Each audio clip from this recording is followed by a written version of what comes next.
I'm going to rip off a classic piece of furniture that normally sells for up to $2,500 US. I'm going to recreate it using recycled wood from my own pallet backyard. And as the hustler I am, I'm going to try and sell it for as much money as possible. It was maker Andrew Szeto in Canada who brought my attention to the classic Herman Miller bench, originally designed in 1946 by George Nelson.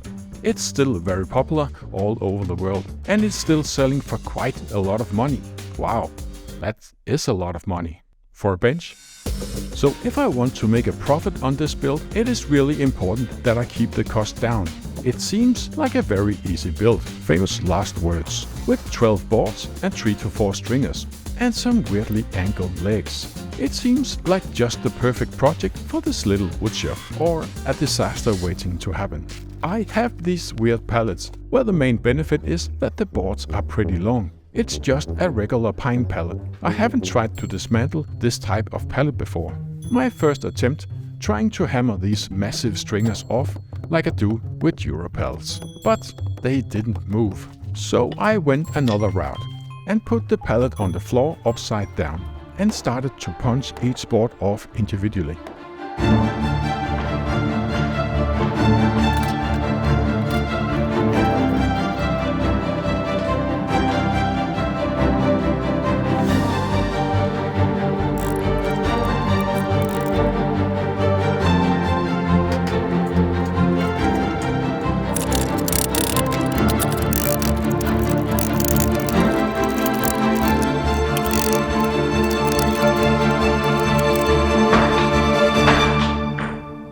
That worked pretty okay.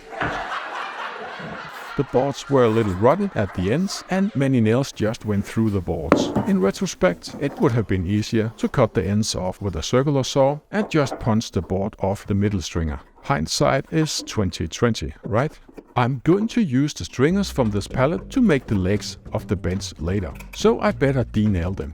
I'm also denailing the boards with this AP700 denailer. It basically just punches the nail out and into my garbage can, which I happen to have placed just underneath my workbench. What a coincidence. It's like a carnival game, but the price is a bench. I'm sawing the ends of the boards, and that leaves me with boards that are all longer than 145 centimeters. That's about 57 inches. In the drawing that I downloaded from the Herman Miller website, it looks like there are 12 boards or slats, and they are about twice as high as they are thick. My boards here are about 10 centimeters wide and 2.5 centimeters in thickness, so I'll just be ripping them down in the middle.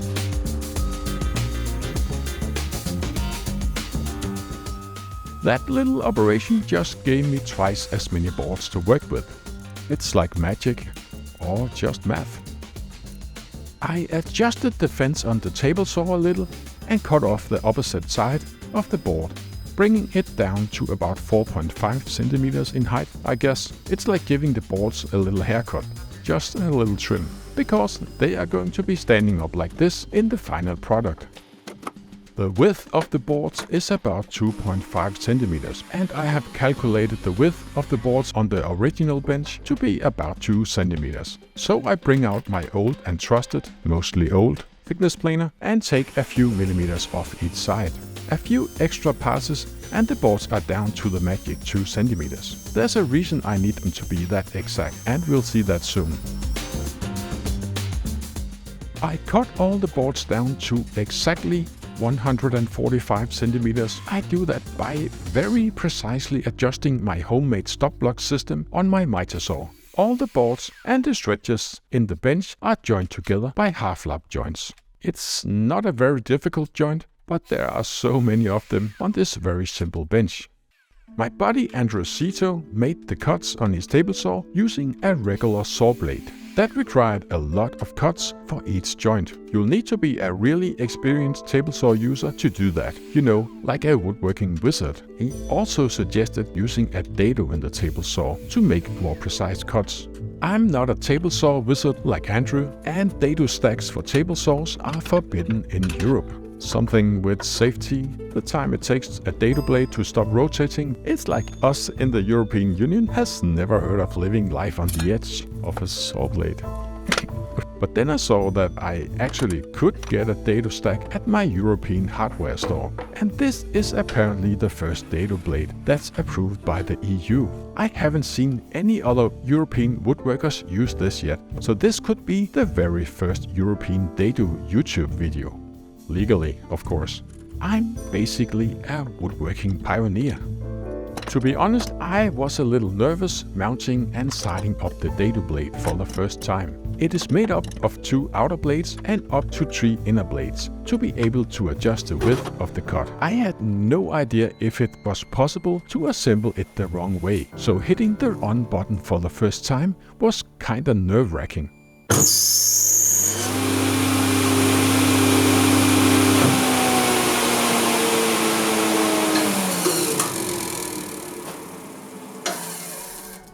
Next issue to overcome was the throat plate. The one I have only fits a normal blade, and because this dado is a new thing in Europe, no shops had the dado throat plate in stock. And while I tried to figure out how to assemble a dado blade, I also heard Stumpy Nubs say, "Do not attempt to cut a dado with the throat plate removed.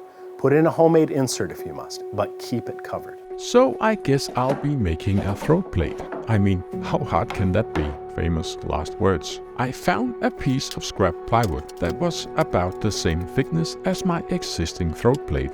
I mounted the plate on the plywood with some double-sided tape, and then I found a flush trim bit in my bits drawer. It should be pretty simple to just route out a piece of ply in the exact same dimension as the existing plate.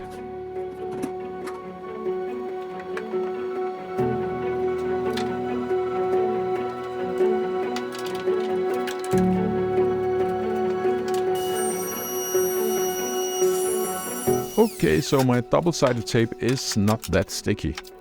I'll just try again and add some hot glue to it also.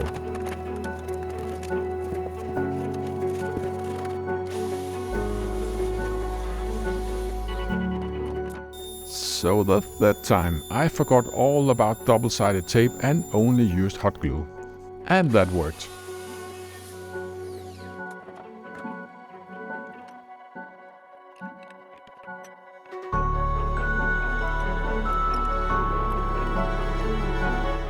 I replicated the various holes on my drill press. And now we just need the slot for the dado blade itself. And it is created like this.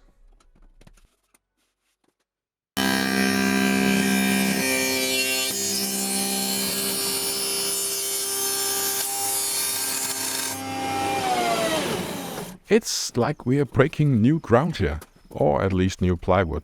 And by new plywood I mean really scrappy scrap plywood. So now it is finally time to explore the unexplored and cut some dados on European ground. Let's take a moment and explore this moment in history in all its glory and greatness. And add another one to the list. If you have seen some of my previous videos, you know I do anything I can to avoid math. And here's why. I planned to put 4 stringers in this bench, so I took the length of the bench and divided it by 4. But that gave me 5 stringers, not 4. Not a big problem. I'm sure 5 stringers will look great. It's only a thorn in my pride, and nobody will notice if I don't say anything. Which is kinda too late now. Moving on, I'm giving the boards and stretchers a good sand with 80 grit sandpaper before I glue the bench top. The fitting is really tight, but the bench top is coming together. It's like a puzzle, but the pieces are heavy and made of wood. And just like a puzzle, if you can't make the pieces fit, you can always sand them down until they do.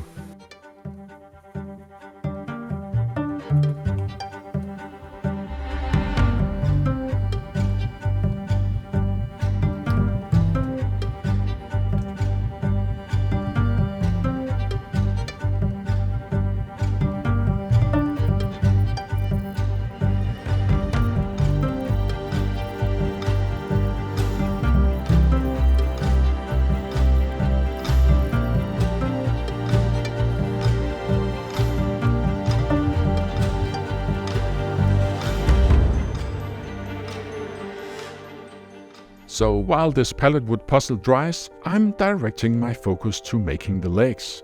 2 of the heavy stretches from the pallet are completely denailed, so I bring them over to the bandsaw and cut them in half. I don't know the exact measurements of the original legs, so I'm cutting them down in size. I must have been having a bad bandsaw day, because they are not that flat. It's like the bandsaw and I were on different wavelengths. I should be running them over a jointer, but my shop is weirdly enough still missing one of those. So I'm using my own little invention, clamping all the boards together and sending them through the lunchbox thicknesser. And voila, flat as a rock. Or maybe even flatter, if you have seen some of those weirdly bumpy rocks laying around. The legs on this bench consist of 2 squares, except they are not square. After some intense online research, I figured out that the shape is called, I don't know how to say that, isosceles trapezoid, which sounds like something straight out of a geometry nightmare. And I didn't even figure out the angle they are cut with. Andrew did. So I just copied what he did and tilted my table saw blade 8 degrees and cut all the pieces at this angle. Imitation is the sincerest form of flattery, and also the easiest way to avoid doing math. So for the assembly of the legs, there are plenty of options. You can drive screws in from the top and the bottom. They would be invisible when the bench is standing on the floor, which it hopefully would be doing most of the time. I decided to bring out the Festool domino and make a strong joint using some giant 10 cm dominoes and some wood glue. I do get some different comments when people see the domino. Yes, it is an expensive tool. And yes, there are many cheaper ways to solve the same joining issue. I'm a big fan of the biscuit joiner, for example, but I hate using dowels. But I like the Viking way of just hammering pegs into holes. And with this tool, I can be a little Vikingish and put a giant hidden peg between 2 pieces of wood. I wonder if I can make a horned helmet with this domino. It is the only joining tool that actually makes the joint a lot stronger. And it is a time saver, because time is money and I'm already saving a fortune by making this bench out of pallet wood.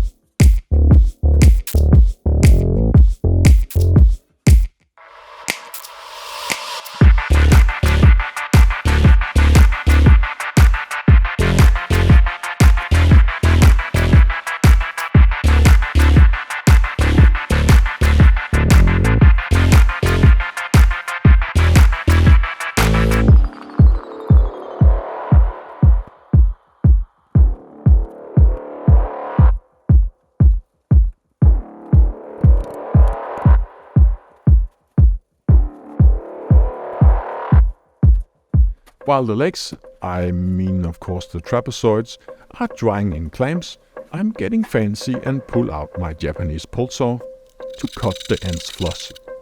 I'm going full samurai mode on this bench. Unfortunately, I'm also caught on my time-lapse camera using a western push saw for most of the cuts. So much for fine woodworking. I guess I'm a wood ninja in training. I sanded and painted the legs black. I don't like watching paint dry, so I started the finishing process of the bench top. I want to give this cheap-looking pine pallet an exclusive look, something like hazelnut or walnut. I don't know exactly how to achieve that on pine, but I feel like a mad scientist in his lab. My first step is pre-treating it with pre-aging stain called Authentic No. 5 from Rubio Monocoat. It penetrates the wood and highlights the wood texture. Then I sand it a bit back with some 150 grit and mix up my own color with some oil samples from Rubio Monocoat. These colors are ice brown, bourbon and castle brown. Sounds like a drink menu from the Dark Ages. Who names these colors anyway? Ice brown? I've never seen brown ice. Or have I? I have seen yellow snow though. I also add in some neutral oil called Pure And finally some B component called accelerator that basically just makes it cure faster. Most woodworkers use oil plus 2C pure to finish their tabletops and other wood items, but I like to experiment with the colors too. The basics of applying rubbia monocoat is to rub it onto the wood with a sponge or a piece of cloth.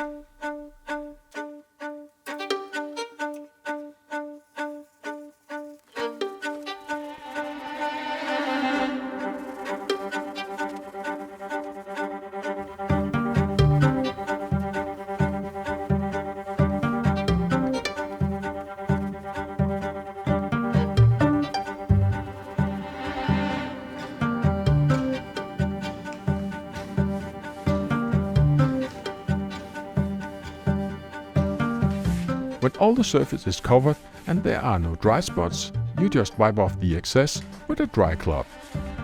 It is like giving the wood a luxurious spa treatment. I wonder if this would work on my wife too. Speaking of my wife, I'm a little worried because it won't be long before I'm going to show her the bench. And she's going to decide if the bench is worth the money I'm asking for, or exactly how much I should ask for a handmade piece of furniture with quite some story to it. With a design born almost 100 years ago and recrafted with reclaimed wood, is this piece worth 10, 100, 500 or maybe $1,000 US? Let me know what you think. I'm not too hopeful of my wife's verdict because she has not been the biggest fan of my other creations, to say the least.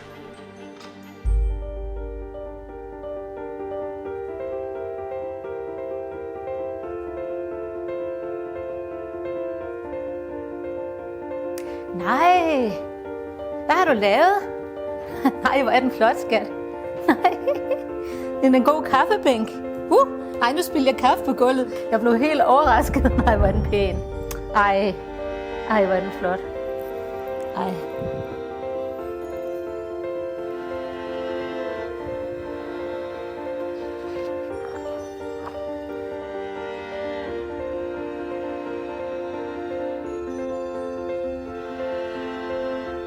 So my wife's verdict is, she wants to keep it. And she also has a surprise for me. I wonder what it could be.